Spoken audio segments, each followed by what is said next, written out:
Daloy ng trapiko ang isinarang bahagi ng daan sa intersection ng North Avenue at Mindanao Avenue sa Quezon City dahil sa road reblocking. Balita hatid ni Von Aquino. Simula kaninang alas 5 ng umaga, mabagal na ang usad ng mga sasakyan sa Mindanao Avenue sa lane na patungong EDSA. Mas sumikip naman ngayon ang daloy ng trapiko sa North Avenue sa lane na patungong Quezon City Hall, kaya ang ilang motorista umaangal na. Kahit daw maaga silang bumabiyahe, inabutan pa rin sila ng matinding traffic.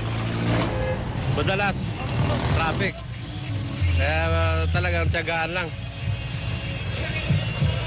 Talaga, permission talaga. Mabuti kung mura ng krudo eh. Tuwing umaga na lang ganito eh. Kahit na rush hour, kahit hindi rush hour, grabe traffic. Maluwag naman ang daloy ng mga sasakyan sa North Avenue sa lane na patungong Monumento, gayon din sa lane ng Mindanao Avenue na patungong Novaliches. Tumutulong ang mga traffic enforcers at guards ng malls para maibsan ang mabigat na daloy ng trapiko. Von Aquino, GMA News.